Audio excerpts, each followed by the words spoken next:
എല്ലാവർക്കും ഇഗ്നോ ലേണേഴ്സിലേക്ക് സ്വാഗതം. ഇന്ന് നമുക്ക് നോക്കാനുള്ളത് പ്രെമിസസ് ഓഫ് ഫങ്ഷണലിസം ആണ്. എക്സാമിന് ക്വസ്റ്റ്യൻ ചോദിക്കുന്ന ഒരു ഏരിയ ആണ്. നമ്മൾ പഠിച്ചുകൊണ്ടിരിക്കുന്നത് നമുക്ക് ഓൾറെഡി അറിയാം. BSOC 131 ഇൻട്രൊഡക്ഷൻ ടു സോഷ്യോളജി ആണ് നമ്മൾ നോക്കിക്കൊണ്ടിരിക്കുന്നത്. അതിൽ എക്സാമിന് ചോദിക്കാൻ സാധ്യതയുള്ള ഒരു ഏരിയ ആണ് പ്രെമിസസ് ഓഫ് ഫങ്ഷണലിസം എന്നാണ് ചോദിക്കുന്നത്. പിന്നെ RK മെർട്ടണിൽ നിന്നും ഈ ഫങ്ഷണലിസത്തിൽ തന്നെ നമുക്ക് പഠിക്കാനുള്ളതാണ് മെർട്ടൺ. അപ്പോൾ മെർട്ടണിൽ നിന്നും എക്സാമിന് ഒരു ക്വസ്റ്റ്യൻ ചോദിക്കാൻ സാധ്യതയുണ്ട്. ഒന്നുകിൽ ഫങ്ഷണലിസം ചോദിക്കുക, അല്ലെങ്കിൽ മെർട്ടണിൽ നിന്ന് ഒരു ക്വസ്റ്റ്യൻ ചോദിക്കും. ഇപ്പോൾ ഫങ്ഷണലിസം എന്താണെന്നുള്ളത് നോക്കാം. Functionalism reigned as the dominant theoretical perspective in sociology in 1950s and 1960. അപ്പം 1950കളിലും 60കളിലും സോഷ്യോളജിയിൽ ഡോമിനൻ്റ് ആയിട്ട് നിന്നിരുന്ന ഒരു തിയററ്റിക്കൽ പെർസ്പെക്റ്റീവ് ആണ് functionalism. It was often referred to structural functionalism. നമ്മൾ ഈ ഒരു ഫങ്ഷണലിസത്തെ എന്തെന്ന് പറയാറുണ്ട്? സ്ട്രക്ചറൽ ഫങ്ഷണലിസം എന്ന് പറയാറുണ്ട്. കാരണം എന്താണ്? ഫങ്ഷണലിസം എല്ലായ്പ്പോഴും ഫോക്കസ് കൊടുത്തിരിക്കുന്നത് ഒന്ന് ഫങ്ഷണലിസത്തിനും രണ്ടാമത് സ്ട്രക്ചറിനുമാണ്. അതായത് ഒരു സിസ്റ്റത്തെ അനുകൂലിക്കുന്ന ഒരു പെർസ്പെക്റ്റീവാണ് ഫങ്ഷണലിസം. അതുകൊണ്ടാണ് നമ്മൾ ഫങ്ഷണലിസത്തെ എന്തെന്ന് പറയുന്നത്? സ്ട്രക്ചറൽ ഫങ്ഷണലിസം എന്ന് പറയുന്നത്.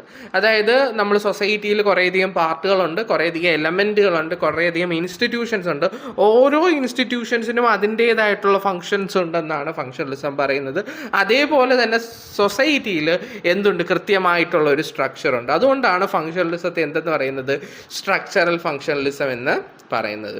The most significant intellectual forerunners of functionalism were. അപ്പം ഫങ്ഷണലിസത്തിൻ്റെ പ്രധാനപ്പെട്ട കുറച്ചധികം ഇൻ്റലക്ച്വൽ ഫോർ റണ്ണേഴ്സ് ആണ് നമുക്ക് താഴെ പറയാനുള്ളത്.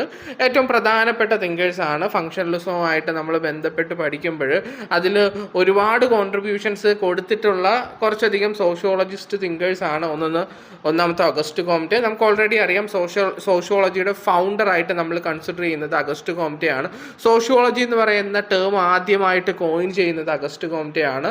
Herbert Spencer, Emile Durkheim, Max Weber, ഇവരൊക്കെ എന്താണ്? നമ്മുടെ ഫങ്ഷണലിസത്തിൽ വരുന്ന പ്രധാനപ്പെട്ട സിഗ്നിഫിക്കൻ്റ് ആയിട്ടുള്ള ഇൻ്റലക്ച്വൽ തിങ്കേഴ്സാണ്.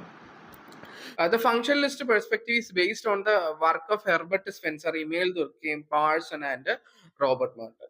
അപ്പോൾ ഫങ്ഷണലിസ്റ്റ് പെർസ്പെക്റ്റീവുമായിട്ട് ബേസ് ചെയ്തിട്ട് ആരുടെയൊക്കെ വർക്കുകളുണ്ട്?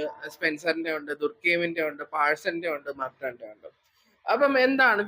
Viewed society as a system of interconnected part that work together in harmony to maintain a state of balance and social equilibrium for the whole. പ്രധാനപ്പെട്ട സ്റ്റേറ്റ്മെന്റ് ആണ്. ഫങ്ഷണലിസം എന്താണ് എന്ന് ഈ ഒരു സ്റ്റേറ്റ്മെന്റ് നമുക്ക് പറഞ്ഞു തരും. അപ്പൊ ഇത് സൊസൈറ്റിയെ നമ്മൾ കാണുന്നത് എന്താണ്? ഒരു സിസ്റ്റം ഓഫ് ഇന്റർ കണക്റ്റഡ് പാർട്ടായിട്ടാണ്. അതായത് ഒരു സൊസൈറ്റി എടുക്കുകയാണെങ്കിൽ ഒരു സൊസൈറ്റി നമുക്ക് ഒരു സിസ്റ്റം ആയിട്ട് എടുക്കാം. അതിലെന്താണ്? ഇന്റർ കണക്റ്റഡ് പാർട്ട് ഉണ്ട്. ഒരുപാട് പാർട്ടുകൾ അടങ്ങുന്നതാണ് എന്തെന്ന് പറയുന്നത്? സൊസൈറ്റി എന്ന് പറയുന്നത്. ഈ പാർട്ടുകളൊക്കെ തമ്മിൽ എന്തുണ്ട്? കൃത്യമായിട്ട് കണക്ഷൻ ഉണ്ട്. ഈ പറയുന്ന എല്ലാ പാർട്ടുകളും കൃത്യമായിട്ട് കണക്റ്റഡ് ആണ്. That work together in harmony. ഈ പറയുന്ന പാർട്ടുകളെല്ലാം ഒന്നിച്ചു നിന്ന് വർക്ക് ചെയ്യുന്നു. ഒരു ഹാർമണിയിൽ അത് ഒന്നിച്ചു നിന്ന് വർക്ക് ചെയ്യുന്നത്. എന്തിനു വേണ്ടിയിട്ടാണ് ഈ പാർട്ടുകളെല്ലാം ഒന്നിച്ചു നിന്ന് വർക്ക് ചെയ്യുന്നത്? To maintain a state of balance. അപ്പം നമ്മുടെ സൊസൈറ്റിയിൽ കൃത്യമായിട്ടുള്ള ഒരു ബാലൻസ് മെയിൻറ്റെയിൻ ചെയ്യാൻ വേണ്ടിയിട്ടാണ് ഈ സിസ്റ്റത്തിലുള്ള എല്ലാ പാർട്ടുകളും ഒന്നിച്ചു നിന്ന് വർക്ക് ചെയ്യുന്നത്. ഒരു സൊസൈറ്റിയിൽ മൊത്തത്തിൽ ഒരു സ്റ്റേറ്റ് ഓഫ് ബാലൻസ് അഥവാ ഒരു സോഷ്യൽ ഇക്വിലിബ്രിയം മെയിൻറ്റെയിൻ ചെയ്യാൻ വേണ്ടിയിട്ടാണ് ഈ പറയുന്ന സൊസൈറ്റിയിലുള്ള എല്ലാ പാർട്ടുകളും ഒരു ഹാർമണിയിൽ ഒന്നിച്ചു നിന്ന് വർക്ക് ചെയ്യുന്നത്. ഇതാണ് ഫങ്ഷണലിസത്തിന്റെ സിമ്പിൾ ആയിട്ടുള്ള ഒരു ഡെഫിനിഷൻ അല്ല. നമുക്ക് ഫങ്ഷണലിസത്തെ നമുക്ക് ഇങ്ങനെ ഡിഫൈൻ ചെയ്യാം. ഫങ്ഷണലിസം എന്ന് പറയുന്നത് ഫങ്ഷണലിസം എന്താണെന്നുള്ളത് ഈ ഒരു സ്റ്റേറ്റ്മെന്റ് പറയുന്നുണ്ട്. എക്സാമ്പിൾ ആയിട്ട് പറയുകയാണെങ്കിൽ നമ്മുടെ സൊസൈറ്റിയിൽ ഒരുപാട് ഇൻസ്റ്റിറ്റ്യൂഷൻസ് ഉണ്ട്. നമ്മുടെ സൊസൈറ്റിയിൽ എന്തുണ്ട്? ഗവൺമെന്റ് ഉണ്ട്, നമ്മുടെ സൊസൈറ്റിയിൽ ഫാമിലി ഉണ്ട്, നമ്മുടെ സൊസൈറ്റിയിൽ മാരേജ് ഉണ്ട്, പൊളിറ്റിക്സ് ഉണ്ട്, എഡ്യൂക്കേഷൻ ഉണ്ട്. അങ്ങനെ ഒരുപാട് ഇൻസ്റ്റിറ്റ്യൂഷൻ നമ്മുടെ സൊസൈറ്റിയിൽ ഉണ്ട്. ഓരോ ഇൻസ്റ്റിറ്റ്യൂഷൻസിനും അതിൻ്റെതായിട്ടുള്ള ഫങ്ഷൻസ് ഉണ്ട്. എഡ്യൂക്കേഷൻ അതിൻ്റെതായിട്ടുള്ള ഫങ്ഷൻസ് ഉണ്ട്, മാരേജിന് അതിൻ്റെതായിട്ടുള്ള ഫങ്ഷൻസ് ഉണ്ട്, ഫാമിലിക്ക് അതിൻ്റെതായിട്ടുള്ള ഫങ്ഷൻ ഉണ്ട്, ഗവൺമെന്റിന് അതിൻ്റെതായിട്ടുള്ള ഫങ്ഷൻ ഉണ്ട്, പൊളിറ്റിക്സിന് അതിൻ്റെതായിട്ടുള്ള ഫങ്ഷൻ ഉണ്ട്. അപ്പം ഓരോ പാർട്ടും അവരുടെ ഫങ്ഷൻസ് കൃത്യമായിട്ട് ചെയ്യാന്നുള്ളതാണ്.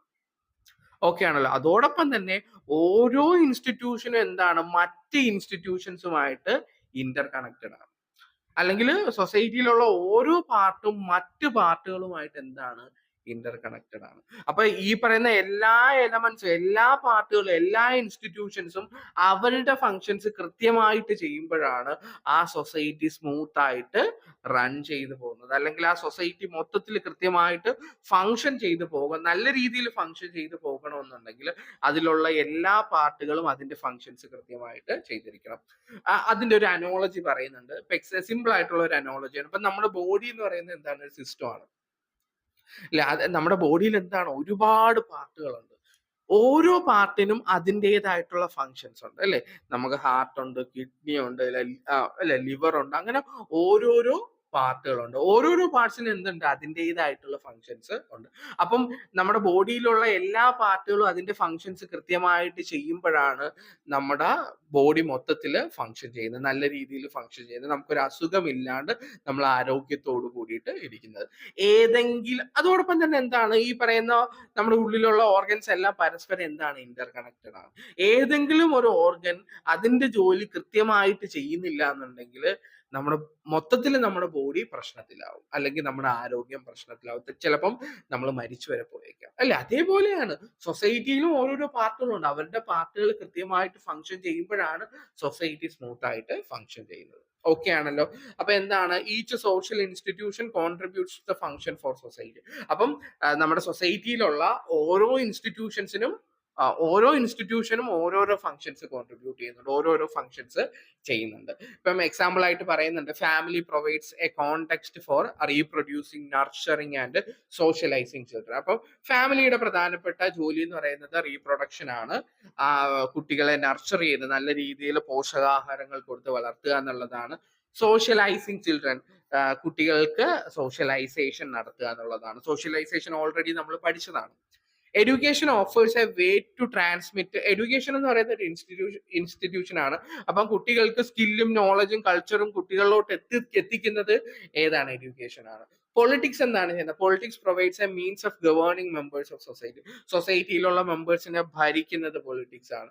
എക്കണോമിക്സ് എന്താണ് ചെയ്യുന്നത്? Economics provides for the production, distribution and consumption of goods and services. അപ്പം ഗുഡ്സും സർവീസസ് എന്ത് ചെയ്യുക? പ്രൊഡ്യൂസ് ചെയ്യുക, അത് ഡിസ്ട്രിബ്യൂട്ട് ചെയ്യുക, അത് കൺസ്യൂം ചെയ്യുക എന്നുള്ള ജോലിയാണ് എക്കണോമിക്സ് ചെയ്യുന്നത്. Religion provides moral guidance and an outlet four worship of higher power. അപ്പം റിലീജിയൻ പ്രധാനമായിട്ട് എന്താണ്? മോറൽ ഗൈഡൻസ് ആണ് കൊടുക്കുന്നത്, ധാർമ്മികമായിട്ടുള്ള ഗൈഡൻസ് ആണ് കൊടുക്കുന്നത്. പിന്നെ നമുക്ക് അതിന് എന്തായിട്ട് പറയാം? ഒരു ഔട്ട്ലെറ്റ് ആയിട്ട് പറയാം. അവിടെയാണ് നമ്മൾ ഹയർ പവേഴ്സിനെ എന്ത് ചെയ്യുന്നത്? വർഷിപ്പ് ചെയ്യുന്നത്. Emphasizes the interconnectedness of society by focusing how each part influence and is influenced by other part. അപ്പൊ എന്താണ് ഇവിടെ പറയുന്നത്? ഒരു സൊസൈറ്റിയിൽ എന്താണ് ഈ പാർട്ടുകളൊക്കെ എന്താണ്? ഇന്റർ കണക്റ്റഡ് ആണ്. അതോടൊപ്പം തന്നെ എന്താണ്? സൊസൈറ്റിയിലുള്ള ഓരോ പാർട്ടുകളും മറ്റു പാർട്ടുകളെ ഇൻഫ്ലുവൻസ് ചെയ്യുന്നു. അതുപോലെ തന്നെ ഓരോ പാർട്ടും മറ്റു പാർട്ടുകളാൽ ഇൻഫ്ലുവൻസ് ചെയ്യപ്പെടുന്നു. Functionalists use the terms functional and dysfunctional to describe the effect of social elements in the society. ഇപ്പൊ സൊസൈറ്റിയിൽ ഒരുപാട് സോഷ്യൽ എലമെന്റ്സ് ഉണ്ടെന്ന് നമ്മൾ പറഞ്ഞു, സോഷ്യൽ പാർട്ടുകൾ ഉണ്ടെന്ന് പറയുന്നു. ഈ പറയുന്ന ഓരോ പാർട്ടിന്റെയും കോൺസിക്വന്റ് വെച്ചിട്ട് നമുക്ക് രണ്ട് ടേംസ് ഇവിടെ പറയാം. ഒന്ന് ഫങ്ഷണലും രണ്ടാമത്തെ ഡിസ്ഫങ്ഷണലും. അപ്പൊ എന്താണ് ഫങ്ഷണൽ, എന്താണ് ഡിസ്ഫങ്ഷണൽ എന്ന് നമുക്ക് നോക്കാം. If they contribute to social stability they are functional. അപ്പൊ ഒരു social element social stability contribute ചെയ്യുകയാണെന്നുണ്ടെങ്കിൽ അത് ഫങ്ഷണൽ ആണ്. ഓക്കെ ആണല്ലോ? If the disrupt social stability it's dysfunctional. അപ്പം ഒരു എലമെന്റ് എന്താണ്? സോഷ്യൽ സ്റ്റെബിലിറ്റി തകർക്കുകയാണെന്നുണ്ടെങ്കിൽ ആ എലമെന്റിനെ നമുക്ക് എന്തെന്ന് പറയാം? ഡിസ്ഫങ്ഷണൽ എന്ന് പറയാം. ഇപ്പൊ ഇത്രയും കാര്യങ്ങളാണ് പ്രെമിസസ് ഓഫ് ഫങ്ഷണലിസം